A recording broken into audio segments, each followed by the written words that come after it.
Jeff জঙ্গলে যখন bathroom করতেছিল তখন সে হঠাৎ দেখতে পায় কিছু অপরিচিত লোক তার দিকে এগিয়ে আসছে। পৃথিবী ধ্বংস হয়ে গেছে এবং মাত্র কয়েকজন মানুষ বেঁচে আছে বিপদ বুঝতে পেরে জেফ দ্রুত তার বাসায় ফিরে যায়। জেফ ভয় পেয়ে মাটিতে পড়ে যায়। তার বাবা যুদ্ধের অভিজ্ঞতা থেকে বুঝতে পারে যে এবার বাঁচতে হলে লড়তে করতে হবে। জেফের অসুস্থ স্ত্রী পাশে শুয়েছিল। বাবার তাড়াহুড়ো দেখে জেফ ওঠে, একটি ব্যাগ হাতে নিয়ে বাবাকে সাহায্য করতে শুরু করে। অপরিচিত লোকগুলো খুব দ্রুত বাসার কাছে চলে আসে। বাবা বোঝেন সামনে থেকে পালানো যাবে না, তাই ক্যাম্পের পেছনের দরজা খুলে সবাইকে নিয়ে পালায়। এক পর্যায়ে তিনি বাথরুমের ঢাকনা খুলে জেফ ও তার স্ত্রীকে সেখানে লুকিয়ে দেয় আর নিজে সেখানে যান শত্রুদের মুখোমুখি হওয়ার জন্য। বাবা কয়েকজনকে মারতে পারলেও খুব দ্রুত তারা তাকে আক্রমণ করে ফেলে। জেফ ও তার স্ত্রী তখন বাথরুমের ভেতর লুকিয়েছিল। সে চোখের সামনে দেখছে লোকগুলো বাবাকে হত্যা করে ফেলছে, কিন্তু কিছু করারও উপায় নেই, কাঁদলেও ধরা পড়ে যেতে পারে। এরপর খারাপ লোকগুলো ক্যাম্পের ভেতরে ঢুকে পড়ে এবং জেফের ফেলে যাওয়া ব্যাগটা পেয়ে যায়, যেখানে গুরুত্বপূর্ণ ঔষধ ছিল। এখন সেই ঔষধও চলে গেল, তাহলে জেফের অসুস্থ স্ত্রীকে কিভাবে বাঁচাবে? বাবার মৃতদেহটাকে বেঁধে তারা নিয়ে যেতে থাকে। জেফ ভাবে সব শান্ত হলে সে বেরিয়ে আসবে। কিন্তু হঠাৎ তাদের নেতা বাথরুমের পাশে দাঁড়ায়। কিছু একটা সন্দেহ হয়। সে ঢাকনাটা তুলতে চায়। জেফ ভিতর থেকে কাঠ ধরে টান দেয় যাতে সে খুলতে না পারে। নেতা নিচু হয়ে বাথরুমের গন্ধ শোকে। দুর্গন্ধ পেয়ে সে কাশি দিতে দিতে সরে যায়। এভাবেই জেফ ও তার স্ত্রী বেঁচে যায়। একসময় লোকগুলো ক্যাম্প ছেড়ে চলে যায়। জেফ তখন বেরিয়ে আসে। দেখে ক্যাম্প পুরো ধ্বংস, কিছুই বাকি নেই। তার স্ত্রী খুবই অসুস্থ, শুয়ে শুয়ে কষ্ট পাচ্ছে। জেফ ওষুধ খুঁজে পায় না। তার মনে হয় স্ত্রীকে এত কষ্ট না দিয়ে শেষ করে দেওয়াই ভালো। সে একটা বালিশ হাতে তোলে, কিন্তু শেষ পর্যন্ত সে তা করতে পারে না, কারণ সে স্ত্রীকে ভালোবাসে। তাই সে নিজের পানি রেখে যায় স্ত্রীর জন্য আর নিজে বেরিয়ে পড়ে নতুন করে ঔষধ খুঁজতে। এরপর জেফ আবার যাত্রা শুরু করে ওই খারাপ লোকগুলোকে খুঁজতে। সে বাবার পড়ে থাকা রক্তের দাগ ধরে ধরে চলতে থাকে। কিন্তু তখন বাইরের তাপমাত্রা -20 ডিগ্রি, আর জেফের পরনে শুধু পাতলা জামা আর প্যান্ট। কিছুক্ষণ পরেই সে হিমশীতল মাটিতে পড়ে যায়। চোখে ঘোর লেগে আসে। ঠান্ডা আর ক্ষুধায় সে কষ্ট পাচ্ছিল। তখনই হঠাৎ দেখতে পায় দূরে একটা ছোট ছেলে হাঁটছে। জেফ কিছু না বলে ছেলেটার পেছন পেছন চলতে থাকে, যতক্ষণ না সে ছেলেটার বাড়ি অবধি পৌঁছে যায়। কিন্তু তখন পালানোরও উপায় নেই। ছেলেটা দরজা বন্ধ করে দেয় আর ভয়ে দৌড়ে তার দাদার পাশে গিয়ে দাঁড়ায়। কিন্তু বিপদের সময় মানুষ অদ্ভুত শক্তি পায়, জেফও তাই। সে এক লাথিতে লোহার দরজা ভেঙে ফেলে। তবে জেফ কাউকে আঘাত করেনি। সে শুধু বয়স্ক লোকটার গা থেকে গরম কাপড় খুলে নিয়ে চলে যায়। কারণ তার এখন মূল লক্ষ্য ওই অপরিচিতদের খুঁজে বের করা। তবে সামনে কি বিপদ অপেক্ষা করছে সেটা তখনও সে জানে না। জঙ্গলের ভেতর দিয়ে হাঁটতে হাঁটতে সে আবার রক্তের দাগ পায়। এবার সে এক ভয়ঙ্কর জায়গায় এসে পৌঁছায়। সেখানে কিছু হাত পড়ে আছে, বুঝতে পারে এটা তার বাবার দেহাংশ। কষ্ট সহ্য করে জেফ বাবাকে মাটি চাপা দেয়। কিন্তু কাদার সময়ও নেই, কারণ ঔষধ না পেলে তার স্ত্রী বাঁচবে না। তাই সে আবার যাত্রা শুরু করে। এবার আর কোনো রক্তের দাগ নেই, তাই জেফ একটা উঁচু গাছে উঠে চারপাশ দেখতে থাকে। দূরে ধোঁয়া উঠতে দেখে মানুষ আছে। কিন্তু দুর্ভাগ্যবশত সে হঠাৎ নিচে পড়ে যায়। তখনই আর এক বিপদ, অনেকগুলো বন্য কুকুর তার দিকে ছুটে আসে। শরীরে আঘাত লেগেছে, দৌড়ানোর শক্তি নেই, তাই সে একটা বুদ্ধি করে আগুন জ্বালাবে। বন্য প্রাণীরা আগুন ভয় পায়। জেফ দ্রুত আগুন জ্বালায়, কাঠ দিয়ে আগুন আরও বড় করে তোলে। কিছুক্ষণ পর কুকুরগুলো এলো, কিন্তু আগুন দেখে এগোতে পারল না। অবশেষে জেফ রক্ষা পেল। পরদিন সকালে আগুন নিভে গেলে জেফ ধীরে ধীরে জেগে ওঠে। এবার তার সামনে একটা সুযোগ আসে। সে জঙ্গলের ভেতর দিয়ে হাঁটতে হাঁটতে দেখে নদীতে রক্তমাখা পানি ভাসছে, আর কিছু দূরে এক নারী ছুরি ধুতে এসেছে। জেফ সেটি দূর থেকে দেখে কিন্তু কিছু করে না, কারণ সে এখন মূল ক্যাম্প খুঁজে বের করতে চায়। নারীকে অনুসরণ করে জেফ একসময় পৌঁছে যায় তাদের ক্যাম্পে। বুঝতে পারে ঔষধ এখানেই আছে। সে ভাবে ক্যাম্পে যেহেতু শুধু এক নারী আছে, চুপচাপ ঢুকে পড়লেই হবে। কিন্তু ব্যাপারটা এত সহজ না, কারণ ওরা ক্যাম্পের চারপাশে ঘণ্টা লাগিয়ে রেখেছে, যাতে কেউ ঢুকলে আওয়াজ হয়। তবে জেফ অনেক বুঝে শুনে পাথর হাতে নিয়ে চুপি চুপি ঢুকে পড়ে। কিন্তু তারপর খুঁজতে খুঁজতে দেখে যেই ব্যাগে ঔষধ ছিল সেটা এখন খালি।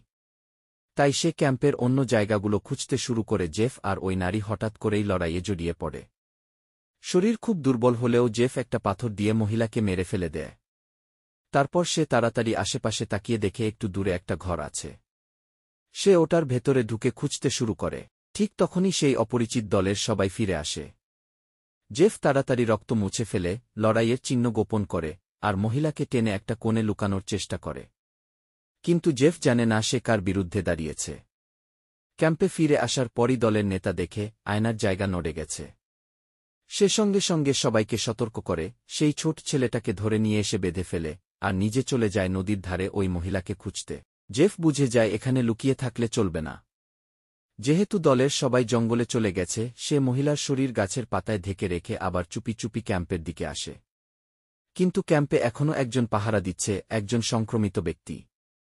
জেফ অনেকক্ষণ অপেক্ষা করে যতক্ষণ না সে লোকটা আবার ভ্যানে ফিরে যায়। তখনই জেফ ছেলেটাকে বাঁচাতে বেরিয়ে পড়ে। কিন্তু ছেলেটা ভয় পেয়ে চিৎকার শুরু করে।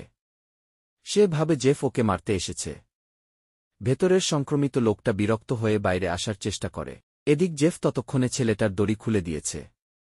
লোকটা তখন তাদের পেছনে ছুটে যায়। জেফ তাড়াতাড়ি আবার ক্যাম্পে ঢুকে একটা তালাবদ্ধ বক্স খুঁজে পায়। নিশ্চয়ই রসদ ওখানেই আছে। কিন্তু অনেক চেষ্টা করেও সে বক্সটা ভাঙতে পারে না। ঠিক তখনই দলের নেতা ফিরে আসে। জেফ তাড়াতাড়ি ভ্যানের নিচে লুকিয়ে পড়ে। এবার তারা খুঁজে পায় আগের সেই মেয়েটিকে, যাকে জেফ মেরেছিল। জেফ নিঃশব্দে ভ্যানের নিচে পড়ে থাকে, নড়াচড়াও করে না। পরদিন সকালে সবাই যখন ঘুমাচ্ছে তখন জেফ ভ্যানে ঢুকে পড়ে। সে নেতার গলায় চাবি ঝুলতে দেখে সেটি নিয়ে নেয়, আর সেই তালাবদ্ধ বক্সটা খুলে ফেলে। ঔষধগুলো ওখানেই ছিল। জেফ দ্রুত ঔষধ নিয়ে পকেটে ভরে ফেলে। তারপর ক্যাম্পার ভ্যানের দরজা বন্ধ করে দিয়ে নিশ্চিন্তে পালানোর চেষ্টা করে। কিন্তু অতিরিক্ত খুশি হওয়ার ফল হয় উল্টো। বেরোনোর সময় সে ঘণ্টার সঙ্গে ধাক্কা খায়। আর শব্দে দলের নেতা জেগে ওঠে। ছোট দরজার তালা ওদের থামাতে পারে না। জেফ প্রাণপণে বনে দৌড়াতে থাকে, পেছনে সবাই ছুটছে।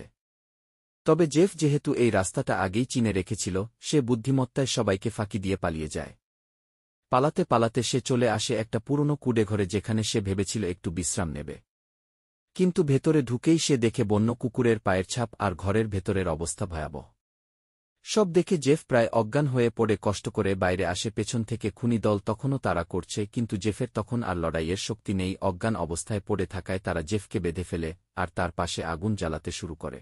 জেফ বুঝে যায় এবার তার জীবন শেষ, কিন্তু তখনই সে দেখে মাটিতে একটা বাঁশি পড়ে আছে। সবাই যখন আগুনে ব্যস্ত, জেফ চুপচাপ বাঁশিটা মুখে নিয়ে ফু দিতে থাকে। শব্দে পুরো জঙ্গল কেঁপে ওঠে। এই আওয়াজে নিশ্চয়ই আবার সেই হিংস্র বন্য কুকুর আসবে, তাই নেতা ভয় পেয়ে তাকে একটা লাথি দেয়। কিন্তু তখন আর কিছু করার ছিল না।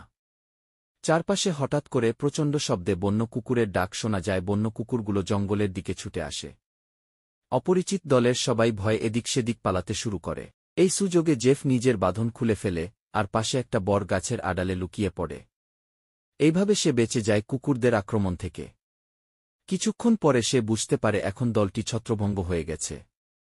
সে নিজের জামাকাপড় গাছের নিচে ফেলে রেখে একটা ফাঁদ তৈরি করে। তারপর গাছ বেয়ে উঠে অপেক্ষা করতে থাকে। হঠাৎ ঝাঁপিয়ে পড়ে শত্রুদের সম্পূর্ণ চমকে দেয়। অল্প সময়েই জেফ নিজের দুর্দান্ত শক্তি দিয়ে দুজনকে মাটিতে ফেলে দেয়। এবার সে টার্গেট করে দলের নেতাকে। তবে নেতা এত সহজে হার মানার নয়।